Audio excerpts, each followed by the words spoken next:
Hey guys, I want to make this video to be a little bit different than my normal videos that I post of me running. So basically this video is to showcase how this motor is going to come apart from the last video that I just posted of it running. So yesterday I was playing around and this engine ended up eating a rear bearing. And I didn't think about taking video of taking it apart and showing all the damage, but I did take some photos.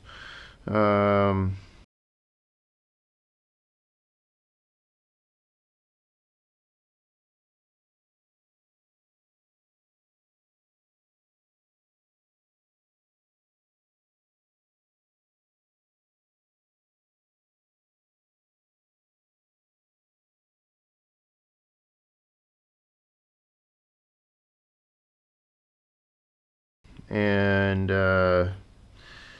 yeah, I was lucky that it didn't damage the skirt or anything like that. And it comes out of this truck that I've been running for a long time. It's got about like 5 gallons on this thing now, without changing anything from initial build outside of the rear bearing. So this is going to be my third new rear bearing that I installed. So the first one that I swapped out was a OEM bearing from Trxx that was the plastic inner race, and I noticed some weird noise coming from the engine that prompted me to replace or at least look into that bearing. And it did have some play in it, so I replaced it with another bearing that I pulled from a new Trx 2.5 motor. And that one had a metal race shield, I guess design, so the balls were retained by a metal, I guess retainer is what they call it, instead of plastic peak or glass material. So that was the difference from the first one, being that the first one didn't explode. It gave me plenty of opportunity to change it out, whereas this one with the metal race, it didn't give me any time. It did make noise, and I thought that I would have some time to kind of play around with it, but it decided to kind of disintegrate on its own, so I didn't really have much time to react. But I did hear it, and I could have stopped. I just didn't want to stop playing. So, and it was like the first tank that I noticed it, and I wanted to burn a couple tanks that night, and I didn't. So anyways, you can see when I stopped the motor, or I guess the motor died on its own from me hitting a stump. This is 12% oil. This is kind of how it looks. I don't know if you guys can see that, but hopefully you guys can see. This is the first time I kind of do this type of video, but yeah, so it's kind of coated. You can see a little bit of red oil there, so I kind of like that. That's about 12% synthetic / caster. It's about 77% synthetic, and the rest is caster. And I think that's a pretty good happy medium of having a good coated internal, good smoke, good protection, and not too sluggish off the line. So when you run too much caster, what happens is your motor will load up more when it idles, and then it's not as crisp coming off idle. So over the years and lots of different quarts of mixture, I've realized that more synthetic helps with that. I always take the flywheel off, but I really shouldn't be taking that off. I should wait until I get the other part off. So another reason why I want to make this video is there's arguments, I guess, online. Everybody has an opinion, but the destruction of that rear bearing showed and caused lots of pitting on the top of the piston, which does seem like the motor was detonating and being ran really rough. Well, I kind of disagree on that, but I guess we'll find out when we take this off and see if there's any extra damage or anything from detonation, because I just ran it like I have ran this thing for the last 5 gallons. So we'll see. Maybe there is. Well, looks like it came just like how I cleaned it up. You can see it's not perfect. You can see a few little spots that I didn't sand down all the way. I didn't want to go that far down, but that's exactly how I put it together. And then this thing right here as well, you can see how nice and clean that is. That's exactly how it was. So 0 detonation. This is 30% nitro with 12% oil with the stock shim LC4 plug. And you can see how nice and coated everything is. Yep. So that's that. Yep. That's what I was hoping for. So anyways, I'm taking this all apart because I've definitely done some research and read about the 3.3, as this is my first 3.3. I've mostly ran 2.5s in the Trx's trucks since I started playing with nitro, so since 2003.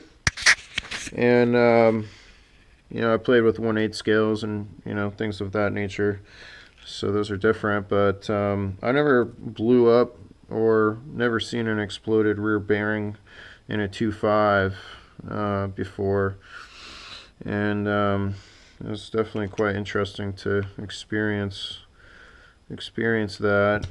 And I have not seen any split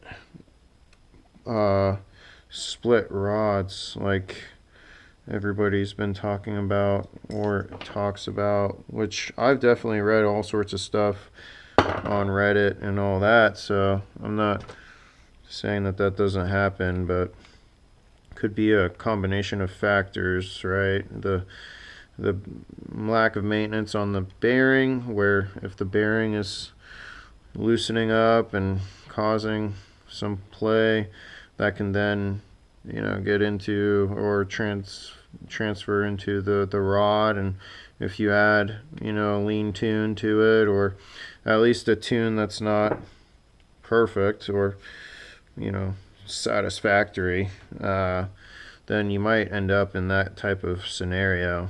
But I haven't seen any wear on the rod yet, or the crank from when I initially built this thing, which essentially came from a marketplace, you know, truck that was seized up. So I don't know what the backstory is on this motor, but it had enough pinch. You can see how nice this comes out. That's what I enjoy seeing. Yep. Oh, I just got really lucky where I just took sandpaper. I don't even know what grit this is, but this is the highest grit that I have, which is it really 220? I guess it's 220. What's this one? 120. Yep. So I used this, which is 220. Honestly, should have been a lot more fine than that, but I just went like with WD-40. I put WD-40 on this piece of, you know, sandpaper, and luckily the sidewall on these 3.3 pistons are thicker than the 2.5s, so there's a little bit more material that you can sand off. But yeah, you can see, yeah, there's still a few little nicks over here, but overall it's nice and flat, and seems like I got away cleanly from that. And then the edge over here, so the skirt, once you sand it down, I kind of use this Never Dull. It's somewhat a little abrasive, I guess, so I just went around and kind of made sure the edge over here was nice and smooth. So that's how I repaired the piston. You can see the pinch. This is exactly how it was when I put this thing together 5 gallons ago, which is incredible in my opinion.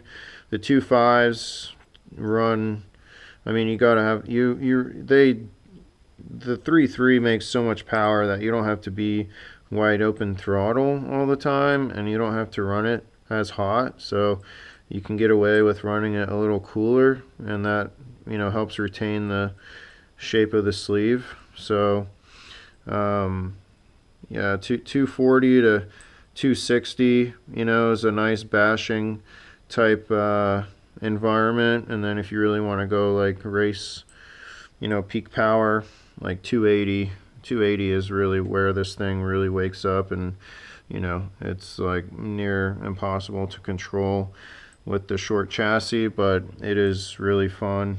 It really feels like as responsive as a you know, 1/8 scale buggy.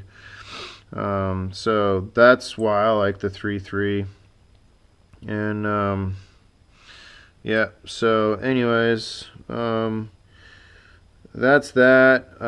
The rod, over time I learned, you know, and I picked this up online from, I don't know, from somebody, I guess, or I noticed some photos, but essentially you want, you know, I enlarge the oil passage holes in the rods, and I do this to all my engines now.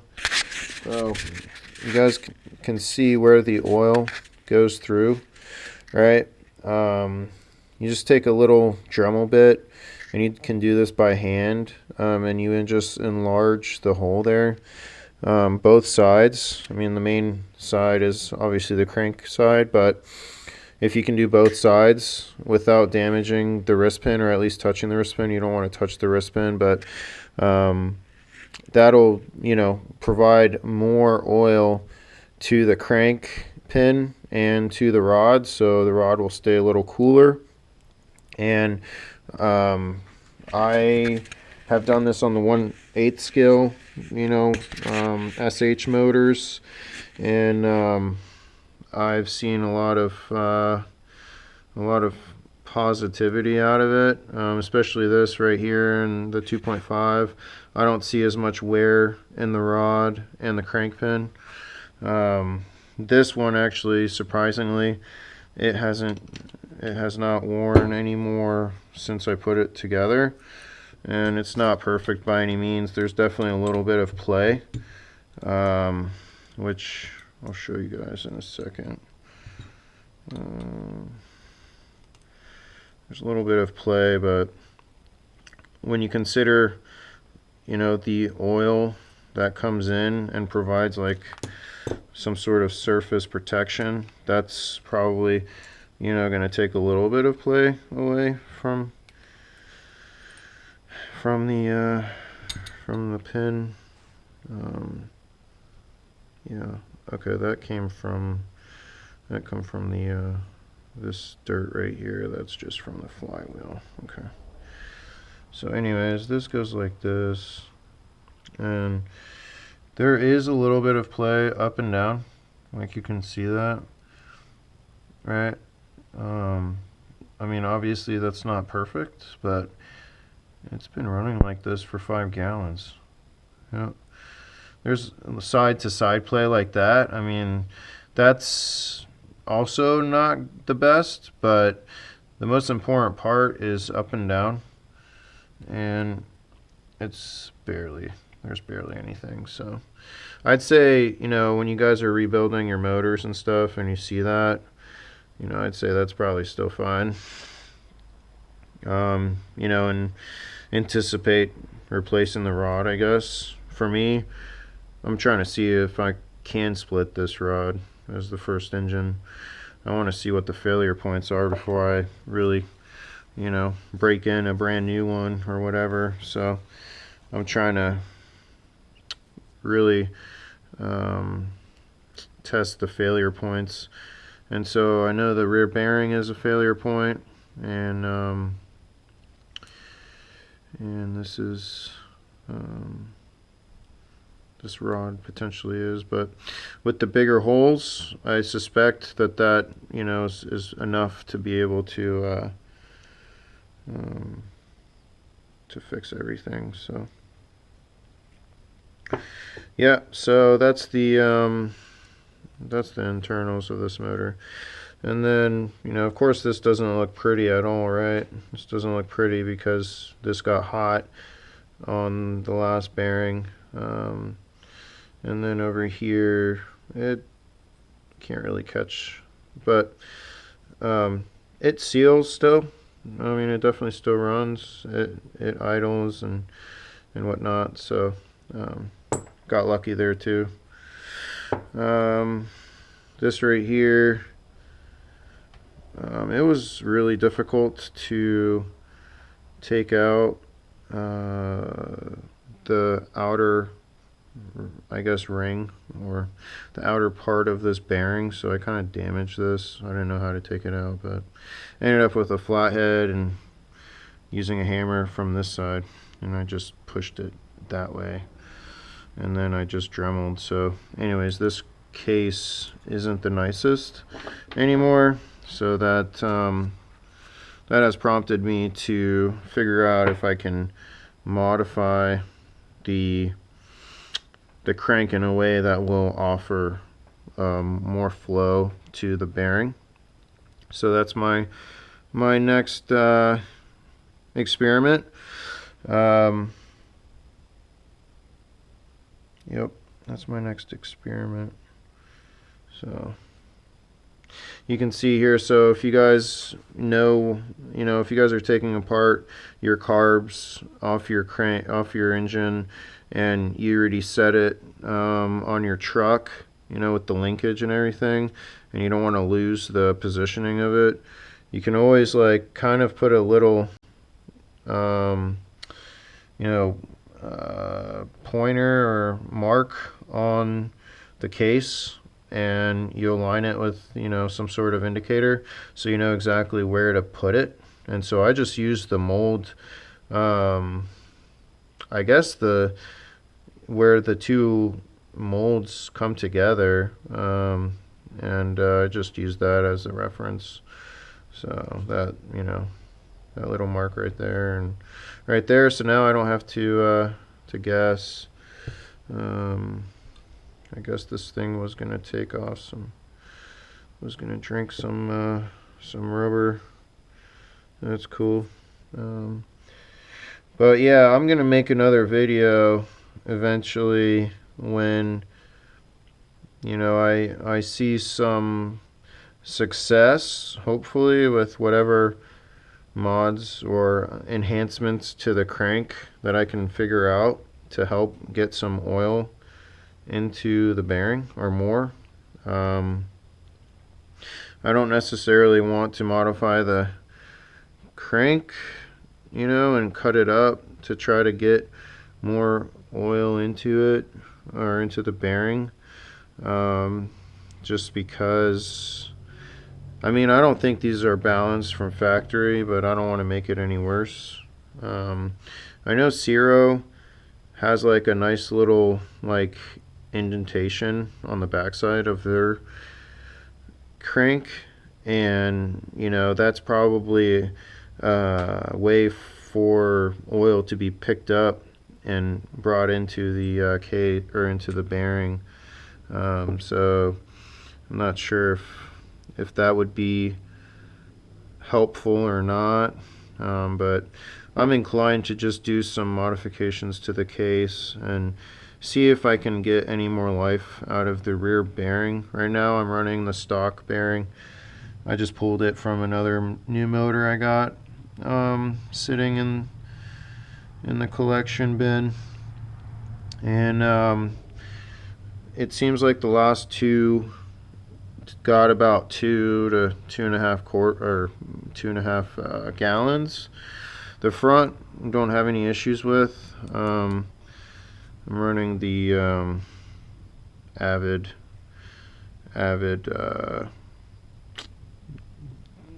dual sealed front bearing, cheap $5 bearing, but I ran, like, on the 2.5s, I ran a bunch of gallons through those. They seal up pretty good.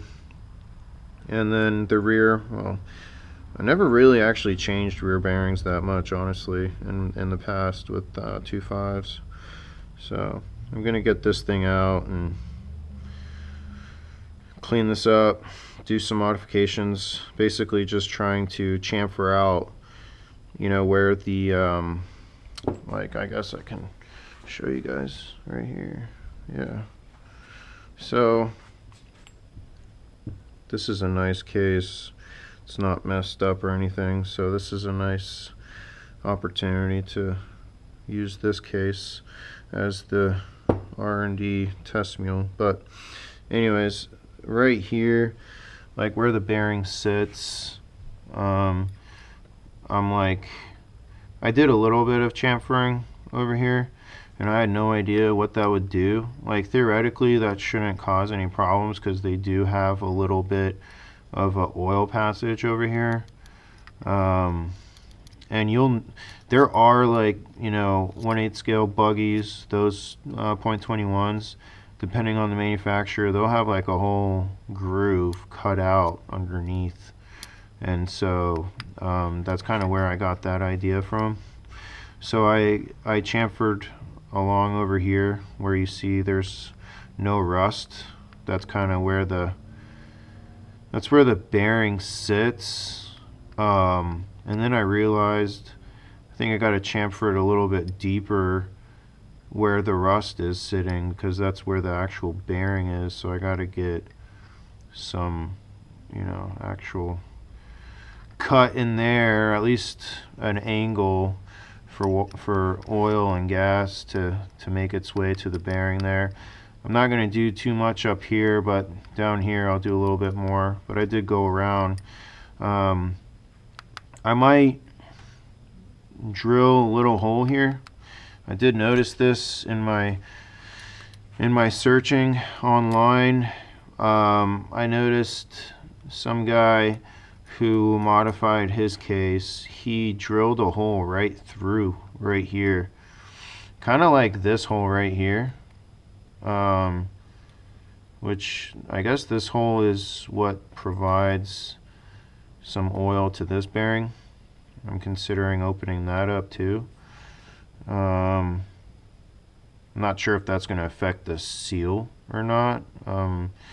I've read people plugging this hole up on the .21s to provide, I guess, a quicker, like, response off throttle, but I think this is providing oil to the bearing along with this right here. This is where the seal actually occurs.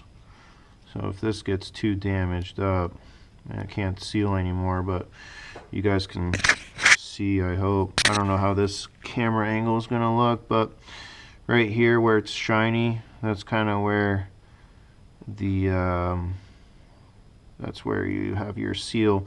And then where this rust is, all that rust, that's, you know, it's kind of like an oval shape, and that's kind of where oil will kind of fall in and should be going to the rear bearing. So yeah, so these ideas are kind of what I have, but kind of want to try that. Drill a hole right here straight through, and that's going to be directly, you know, behind or against the bearing, and I mean, the hole's going to come out right here, right? So you're going to see the hole right here, so there'll be tons of oil that goes in there. Yeah, so that would be kind of like very, very similar concept to this right here, because this hole right there sucks up and it goes in here. So yeah, that's the idea. Never done that before. I got really nothing to lose because I can always throw, if this case ends up, you know, I damage it or it causes issues, I'll just throw it in this, or I got another one, so I got 2 spare cases. So that's the experiment for tonight, and we'll see what happens.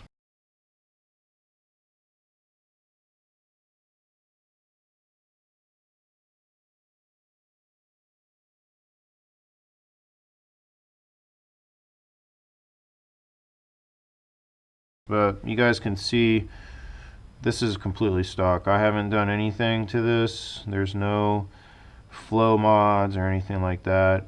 I used to play with that in the day, and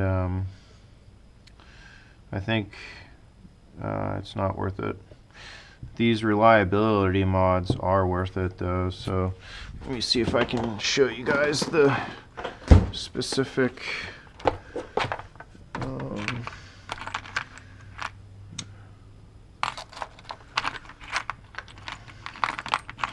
I know I got it. I don't know what the name of these things are. Just came in this big Dremel thing. But these are the bits that I use to open up the oil port. So I progressively just get bigger and bigger.